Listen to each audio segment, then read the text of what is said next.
Well, good morning, everyone. Member of Parliament Genuis here. We're overlooking Centre Block in Parliament, where Parliament used to sit. Now we're sitting in West Block while construction goes on in Centre Block, but it's still a beautiful spot for me to give you an important update about what's happening today on Parliament Hill.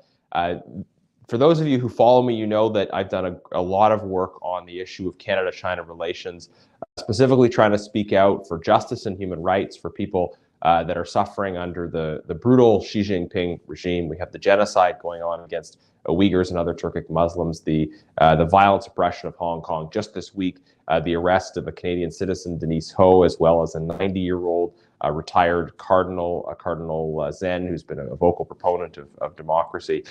We see increased repression and crackdown in China, and also increasing efforts by the Chinese Communist Party to project power overseas. And in response to that, 2 years ago, Conservatives put forward a motion to create a special committee on Canada-China relations to look into all of these issues, to talk about justice and human rights, also to talk about combating foreign interference, and talking about the role that Canada can play in the world in response to the increasingly aggressive posture of the Chinese Communist Party. That motion at the time passed because we had the support of Conservatives, New Democrats, and the Bloc Québécois. We did not have the support of the Liberal government. They did not want to see this special committee created. In the 2 years of the last Parliament, this committee did excellent work.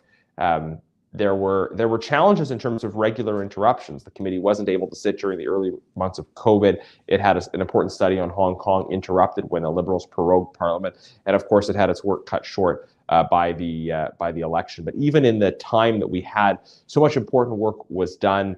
Issues were uncovered, conversations were started. We were able to really drive forward a recognition of the challenges and problems and the need for action by Canada in response to these events. After the last election, it wasn't a given that the committee would start up again, and there was some discussion back and forth that some of you will remember as we sought to some of us really sought to emphasize the importance of bringing back that committee. And I'm very pleased that today in Parliament, we are going to be debating a Conservative motion, again, to bring back the Special Committee on Canada-China Relations, to allow it to resume its work. And I want to recognize the work on this, the support of Michael Chong, the Conservative Shadow Minister for Foreign Affairs, as well as Candice Bergen, our interim leader, and both are doing an excellent job. It's exciting for me to be able to work with them as we try to really restore this committee and pick up where we left off. There have by now been many interruptions, and I think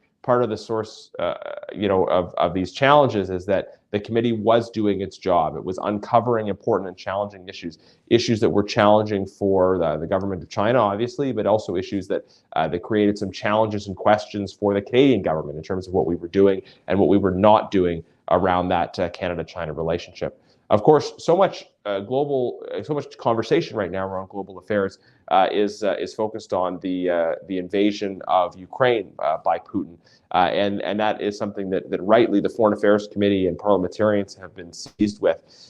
In that context, I would say as well, though, that we cannot lose sight of the way that the government of China is seeking to challenge the global rules-based order as well. And in fact, the kind of relationship between China and Russia and how that may or may not have played into what happened in Ukraine, and the way that the government of China may be watching what's happening in Ukraine and thinking about its own ambitions to expand its territorial control, threats to Taiwan. These are things that I think we need to continue to be engaged with as well at this time. So if this motion is passed, I'm sure the Foreign Affairs Committee will be able to really drill down and focus its energies on the situation in Eastern Europe, and we'll have a separate forum, a committee dedicated to doing multidisciplinary work, looking at foreign affairs, but also security issues, trade, the full spectrum of issues on which the Canada-China relationship is relevant. The other thing about the motion today is intentionally we put into the motion highlighting the significant contributions of Chinese Canadians, of the rich ways in which Chinese culture has enriched the world. And I think it's very important to note that and to establish this separation between the Marxist totalitarian vision of the current regime governing China, excuse me, and the Chinese people, and the beauty and richness of Chinese culture and civilization, the the Chinese Communist Party does not speak for China, and Chinese Canadians have in many cases been key players in recognizing the challenges that are associated with the political system that the Xi Jinping regime is advancing. So the fact that we have, in the context of this motion, really tried to dismiss the slander that any criticism of the Chinese Communist Party is an attack on the Chinese people. We've dismissed that slander explicitly by affirming our recognition and appreciation for Chinese culture, traditional Chinese values, and the contributions of people of Chinese origin here in Canada and around the world. I'm hopeful this motion will pass. In the past, we've had signals from the Bloc and the NDP that they would support this. Of course, it's a bit harder to predict now because the NDP have been, on certain issues, changing their positions to align more with the Liberals following the deal that was made.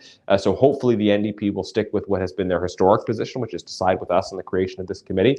And who knows, there may be some Liberal MPs that will support this motion as well. We've seen some Liberal MPs say that even though they initially opposed the creation of the committee, they have seen that it's done good work. So there's a possibility that there will be some surprises in how people vote. It's not a given. We'll see how the debate unfolds. And finally, I want to just say that many of you have been following the issue of the Winnipeg lab documents. This was an issue that was raised at the Special Committee on Canada-China Relations, where we sought information about the fact that deadly viruses were transferred from a top secret lab here in Canada to a lab in Wuhan, which is familiar to a lot of people as the site where as the area in which COVID-19 initially emerged. And to be clear, that the viruses that were transferred from Canada were not coronaviruses; they were other deadly viruses. But it raises this incident raises significant questions about the kind of cooperation that should be existing between secret Canadian labs and institutions that are under the control of the Chinese Communist Party. It's since come out, it was reported by the Globe and Mail, that those with explicit affiliations with the Chinese military, with Chinese military institutions, were working in this Canadian lab. So in the context of these events, Conservatives sought documents and evidence to find out about what happened and to be able to make some recommendations. And we were supported initially by all members of the committee, and certainly all the way through this process by the other opposition parties in seeking those Winnipeg lab documents. The Liberal response was to refuse to hand over the documents and actually try to take the Speaker of the House to court for trying to enforce this issue, and then calling an election which dissolved it. We tried to bring it back at the Foreign Affairs Committee, seeking those documents again.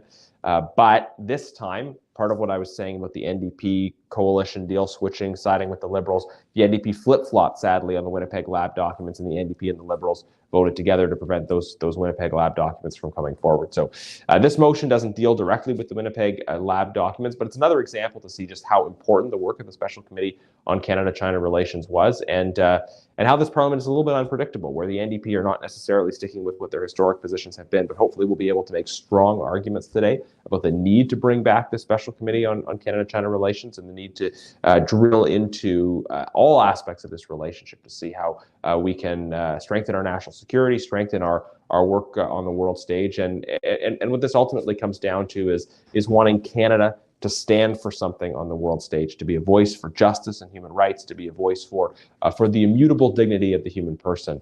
And I think for too long under this Liberal government, we've been prepared to make compromises. We've been prepared to look the other way on acts of violence against innocent people and claim that, well, this is just the way they do things in this other country, whatever the case may be. But I think we're seeing in the courage of Hong Kongers, of Tibetans, of Uyghurs, of mainland Chinese people standing up against these acts of persecution, seeking protection of their fundamental human rights. The desire for freedom, for democracy, for human rights and the rule of law is universal, and we need to stand with the people of China and do what we can to move the conversation forward here in Canada on standing up for justice and human rights. So that's what today is all about. We'll be having this debate in the House of Commons. I will be giving a speech in the House of Commons on this issue. The times can shift a little bit, but it will be I think sometime between 3:30 and 4:30 this afternoon Ottawa time. So between 1:30 and 2:30. If you're watching from Alberta, and you can do the calculation if you're watching from somewhere else. But we'll be going live on here with that speech as well, and hopefully you'll share this video You'll follow the page to ensure you get that update and other updates when we have live videos and other videos coming up. So please like, share, subscribe. Help us get the word out about the important work that's happening in Parliament today. You can follow on cpac.ca if you want to watch the whole debate, but follow on my page and we'll post those key videos, and especially I'll go live when I have the opportunity to give my speech. Important day for us, for Canada, for our positioning in the world, for our need to take a principled stand for justice and human rights, and I hope we'll have your support to do that.